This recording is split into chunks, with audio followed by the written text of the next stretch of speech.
A lição 23 é a lição dar. E é nessa lição que a gente entra no princípio 8 e no passo 12, que são os últimos do nosso programa. O princípio 8 ele diz assim: entrego-me a Deus, a fim de ser usado para levar essas boas novas a outros, tanto pelo meu exemplo, quanto pelas minhas palavras. Mateus 5,10 diz: felizes as pessoas que sofrem perseguições por fazerem a vontade de Deus, pois o reino do céu é delas. E o passo 12 diz assim: tendo experimentado um despertar espiritual graças a estes passos, procuramos levar esta mensagem a outros e praticar estes princípios em todas as nossas atividades. Gálatas 6,1 diz assim: meus irmãos, se alguém for apanhado em alguma falta, vocês que são espirituais devem ajudar essa pessoa a se corrigir. Mas façam isso com humildade e tenham cuidado para que vocês não sejam tentados também. Então o princípio 8 é o princípio que fala para a gente da questão do serviço. Da questão de que assim, olha, como você foi ajudado até aqui, como você foi abençoado por Deus, pelas outras pessoas e pelo próprio programa até aqui, ajude também as outras pessoas. Mateus 10,8 diz assim: vocês receberam sem pagar, portanto, deem sem cobrar. Então, até para a própria recuperação, para a nossa recuperação, para esse novo estilo de vida, a gente precisa, é importante a gente servir as outras pessoas e a gente colocar na prática esse princípio 8. Então, o que significa dar? É isso que a gente vai olhar aqui. O primeiro ponto é o seguinte: Deus em primeiro lugar. Quando você coloca Deus em primeiro lugar na nossa vida, a gente percebe que tudo que temos, tudo que existe é na verdade dádiva dele. Tudo que você tem veio de Deus. Tudo bem, você trabalhou, você estudou, você conquistou, mas no final do dia, quem te deu tudo isso foi Deus. Porque quem fez você nascer onde você nasceu foi o próprio Deus. Quem te deu energia, quem te deu inteligência, quem te deu capacidade para você poder construir tudo isso foi o próprio Deus. Então, no final do dia, tudo vem dele. Quando a gente faz isso, a gente reconhece que a nossa recuperação não depende de questões materiais, nem está baseada nas questões materiais, mas sim na nossa fé e em seu desejo de seguir a direção de Cristo. Tudo vem dele. Então coloque Deus em primeiro lugar. Romanos 8,32 diz assim: porque ele nem mesmo deixou de entregar o próprio Filho, mas o ofereceu por todos nós. Se ele nos deu o seu Filho, será que não nos dará também todas as coisas? E Mateus 6,24 diz assim: um escravo não pode servir a dois donos ao mesmo tempo, pois vai rejeitar um e preferir o outro, ou será fiel a um e desprezará o outro. Vocês não podem servir a Deus e também servir ao dinheiro. Então, tudo que você tem, lembre-se disso, vem de Deus.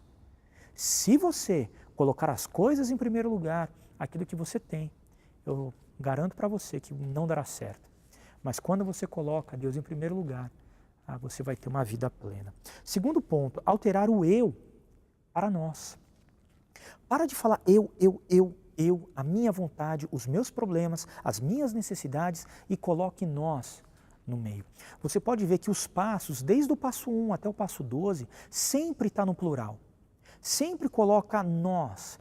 E a oração do Pai Nosso, não é o Pai Nosso, que estás no céu, santificado seja o teu nome, seja feita a tua vontade, assim na terra como nos céus. O pão nosso de cada dia nos dai hoje. Nosso. Tem gente, que ia colocar eu. Não é assim. Coloque nós.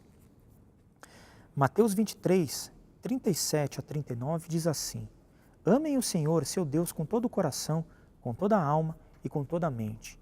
Este é o maior mandamento e o mais importante. O segundo mais importante é parecido com o primeiro. Ame os outros como você ama a si mesmo. Você vê a questão do nosso aqui? Eclesiastes 4, de 9 a 12, diz assim: é melhor haver dois do que um, porque duas pessoas trabalhando juntas podem ganhar muito mais. Se uma delas cai, a outra ajuda a se levantar. Mas se alguém está sozinho e cai, fica em má situação, porque não tem ninguém que o ajude a se levantar.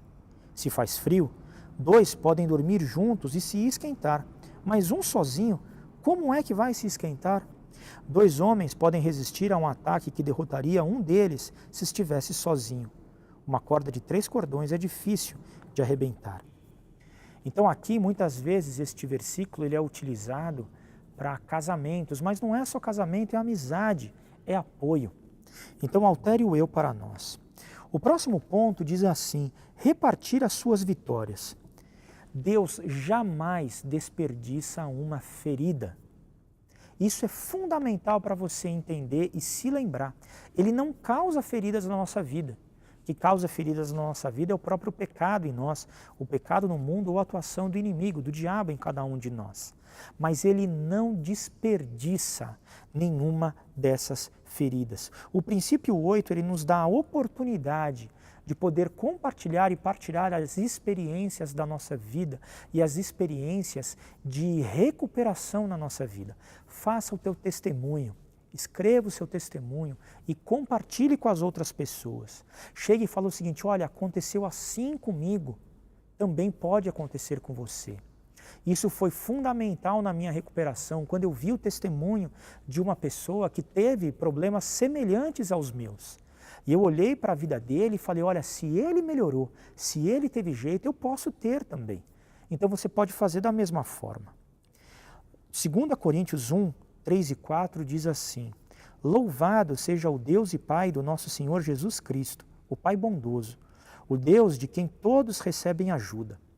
Ele nos auxilia em todas as nossas aflições para podermos ajudar os que têm as mesmas aflições que nós temos. E nós damos aos outros a mesma ajuda que recebemos de Deus. Então, através de você partilhar e repartir as suas vitórias, você está dando esperança para as pessoas que estão começando em sua recuperação ou que estão lutando com questões parecidas com a tua. E o último ponto é dar exemplo nas ações. Em Tiago 1, 22, somos lembrados de que a gente precisa pôr em prática a palavra de Deus. Ele diz: não sejam somente ouvintes, mas praticantes daquilo que vocês têm ouvido. Sabe aquela ideia de ser um cristão de domingo? Você já deve ter ouvido isso.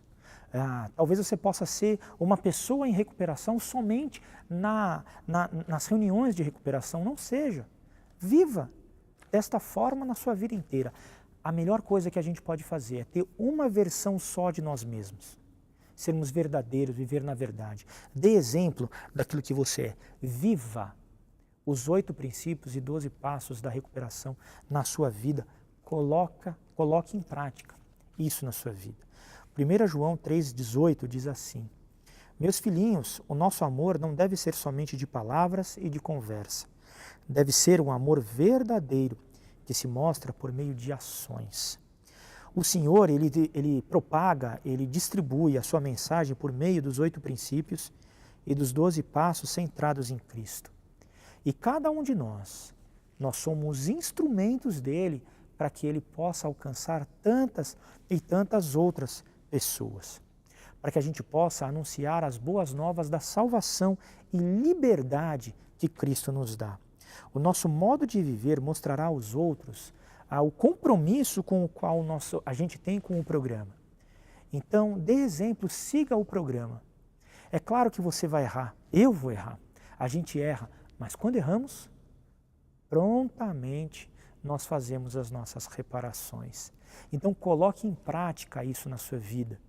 Viva os 8 princípios e os 12 passos da recuperação. É a melhor forma e a melhor coisa que você pode fazer para as outras pessoas que estão do lado. Você vai amá-las vivendo desta forma. Lucas 8,16 diz assim: ninguém acende uma lamparina e depois a coloca debaixo de um cesto ou de uma cama. Pelo contrário, a lamparina é colocada num lugar próprio para que todos os que entram vejam a sua luz. Vivendo em Cristo, com Cristo centrado na sua vida, um dia de cada vez, todos esses passos da recuperação, você cumpre o seu papel de ser luz e sal do mundo e de ajudar tantas outras pessoas. Um abraço.